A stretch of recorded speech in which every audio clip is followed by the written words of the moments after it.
प्राणवायु की यात्रा, श्वसन का रहस्य।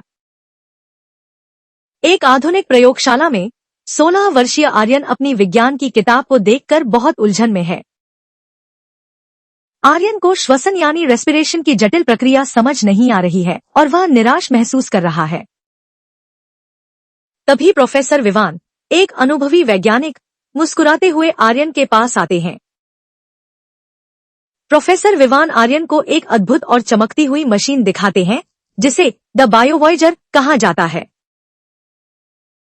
प्रोफेसर समझाते हैं कि यह मशीन किसी भी जीव के शरीर के अंदर जाकर उसकी कार्यप्रणाली दिखा सकती है। तभी जीरो, एक छोटा और गोल रोबोटिक गाइड, नीली रोशनी चमकाते हुए उनके सामने आता है। प्रोफेसर विवान आर्यन और जीरो को इस रोमांचक यात्रा के लिए बायोवॉयजर के अंदर आमंत्रित करते हैं। मशीन सक्रिय होती है और वे तेजी से सिकुड़कर एक सूक्ष्म आकार में बदल जाते हैं। उनकी पहली मंजिल मानव शरीर है। वे सीधे नाक के छिद्रों के माध्यम से अंदर प्रवेश करते हैं। आर्यन देखता है कि नाक के अंदर छोटे छोटे बाल और बलगम हवा में मौजूद धूल के कणों को रोक रहे हैं। जीरो समझाता है कि यह शरीर का पहला सुरक्षा कवच है जो फेफड़ों को गंदगी से बचाता है। वे आगे बढ़ते हैं और ग्रसनी यानी फेरिंक्स के संकरे रास्ते से गुजरते हैं। अब वे स्वरयंत्र यानी लैरिंक्स के पास पहुंचते हैं, जहां आवाज पैदा करने वाले स्वर तंत्र होते हैं। इसके बाद वे श्वासनली यानी ट्रेकिया में प्रवेश करते हैं, जो एक मजबूत पाइप की तरह दिखती है। जीरो बताता है कि ट्रेकिया की ये छल्लेदार दीवारें इसे हमेशा खुला रखती है ताकि हवा आसानी से जा सके। जैसे ही वे नीचे पहुंचते हैं, श्वासनली दो अलग अलग रास्तों यानी ब्रोंकाई में विभाजित हो जाती है। वे एक ब्रोंकस के अंदर जाते हैं और देखते हैं कि यह आगे चलकर और भी छोटी शाखाओं में बंट रहा है। इन छोटी शाखाओं को ब्रोंक्यूल्स कहा जाता है, जो हवा को फेफड़ों के हर कोने तक पहुंचाती हैं।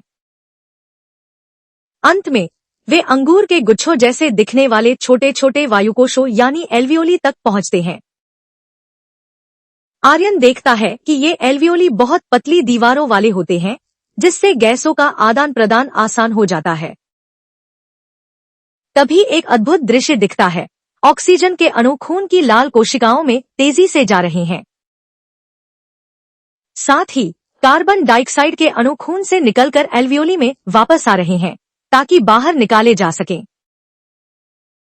आर्यन हैरान है कि यह गैसों का विनिमय इतनी तेजी और सटीकता से कैसे हो रहा है। प्रोफेसर विवान की आवाज गूंजती है। वे अब आर्यन को श्वसन के विभिन्न प्रकारों के बारे में बताने वाले हैं। प्रोफेसर आर्यन को एक सूक्ष्मदर्शी दुनिया में ले जाते हैं, जहां कोशिका के अंदर की प्रक्रियाएं दिख रही हैं। यहां वे वायवीय श्वसन यानी एरोबिक रेस्पिरेशन का उदाहरण देखते हैं। आर्यन देखता है कि जब ऑक्सीजन मौजूद होती है तो ग्लूकोज पूरी तरह टूटकर ढेर सारी ऊर्जा पैदा करता है। इस प्रक्रिया में पानी और कार्बन डाइऑक्साइड उपउत्पादों के रूप में बनते हैं। अब प्रोफेसर विवान मशीन का मोड बदलते हैं और वे एक एथलीट की मांसपेशियों के अंदर पहुंच जाते हैं। एथलीट बहुत तेजी से दौड़ रहा है, जिससे उसकी मांसपेशियों में ऑक्सीजन की भारी कमी हो गई है। आर्यन देखता है कि यहाँ अवायवीय श्वसन यानी एनारोबिक रेस्पिरेशन हो रहा है। ऑक्सीजन की कमी के कारण ग्लूकोज पूरी तरह नहीं टूटता और लैक्टिक एसिड का निर्माण होने लगता है। आर्यन को समझ आता है कि इसी लैक्टिक एसिड के जमा होने से मांसपेशियों में ऐंठन और दर्द होता है। यह अनुभव आर्यन के लिए एक बड़ा सबक था कि शरीर अलग अलग स्थितियों में कैसे प्रतिक्रिया करता है। अब यात्रा और भी रोमांचक होने वाली है, क्योंकि प्रोफेसर विवान उन्हें पानी की दुनिया में ले जाने वाले हैं। प्रोफेसर विवान बायोवॉयजर मशीन का एक विशेष बटन दबाते हैं और पूरा वातावरण अचानक नीले पानी में बदल जाता है। आर्यन खिड़की से बाहर देखता है और उसे एक सुंदर रंगीन मछली तैरती हुई दिखाई देती है। जीरो समझाता है कि पानी के अंदर सांस लेने का तरीका इंसानों से बिल्कुल अलग होता है। बायोवॉयजर अब मछली के शरीर के करीब पहुंचता है ताकि वे उसके श्वसन तंत्र को देख सकें। आर्यन देखता है कि मछली नाक का उपयोग नहीं करती, बल्कि उसका मुंह बार बार खुल और बंद हो रहा है। प्रोफेसर विवान बताते हैं कि मछली का मुंह पानी को अंदर खींचता है, जिसमें घुली हुई ऑक्सीजन होती है। अब वे मछली के गलफड़ों यानी गिल्स के पास पहुंचते हैं, जो पतली लाल परतों जैसे दिखते हैं। आर्यन देखता है कि कैसे गिल्स की पतली परतों से ऑक्सीजन सीधे खून में सोखी जा रही है। जीरो दिखाता है कि बिना ऑक्सीजन वाला पानी गलफड़ों के रास्ते बाहर निकल रहा है। आर्यन को एहसास होता है कि पानी से ऑक्सीजन निकालना हवा की तुलना में कहीं अधिक कठिन कार्य है। प्रोफेसर विवान अब बायोवॉयजर को एक हरे भरे बगीचे की ओर ले जाते हैं, जहां एक मेंढक बैठा है। बायोवॉयजर एक छोटे से मेंढक के सामने उतरता है, जिसकी त्वचा नम और चिकनी है। आर्यन हैरान होता है जब वह देखता है कि मेंढक अपनी त्वचा के माध्यम से भी सांस ले रहा है। प्रोफेसर समझाते हैं कि जब मेंढक पानी में होता है तो उसकी त्वचा ऑक्सीजन सोखने का मुख्य साधन बनती है। तभी मेंढक एक लंबी छलांग लगाकर जमीन पर आता है और अपने छोटे फेफड़ों का उपयोग करने लगता है। आर्यन इस दोहरे श्वसन तंत्र को देखकर दंग रह जाता है, जो मेंढक को दोनों दुनियाओं में जीवित रखता है।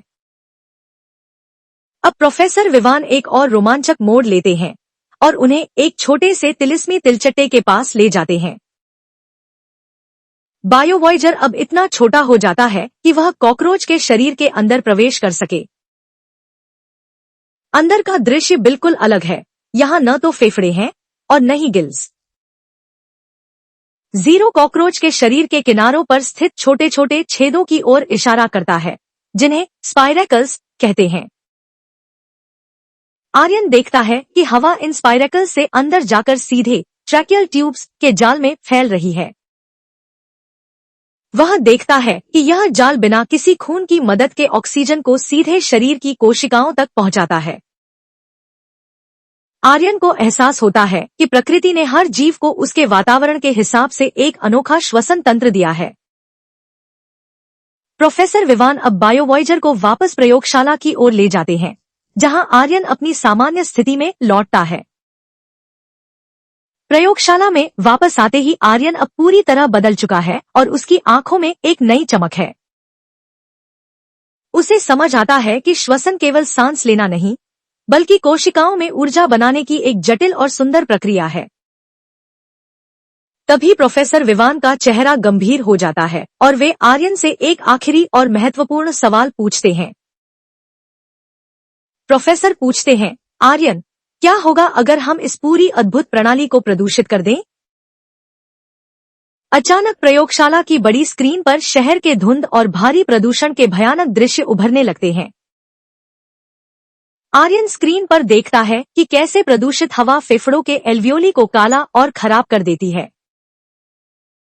वह देखता है कि प्रदूषण के कारण ऑक्सीजन का प्रवाह रुक जाता है और शरीर ऊर्जा खोने लगता है। यह दृश्य आर्यन के लिए एक शक्तिशाली मोड़ था। उसे समझ आया कि विज्ञान केवल किताबों के लिए नहीं है। आर्यन महसूस करता है कि विज्ञान का असली उद्देश्य जीवन और पर्यावरण की रक्षा करना है। वह संकल्प लेता है कि वह इस ज्ञान को दुनिया तक पहुंचाएगा और धरती को स्वच्छ रखने में अपना योगदान देगा। कहानी इस संदेश के साथ समाप्त होती है कि हर सांस एक अनमोल उपहार है और इसकी रक्षा करना हमारा परम कर्तव्य है।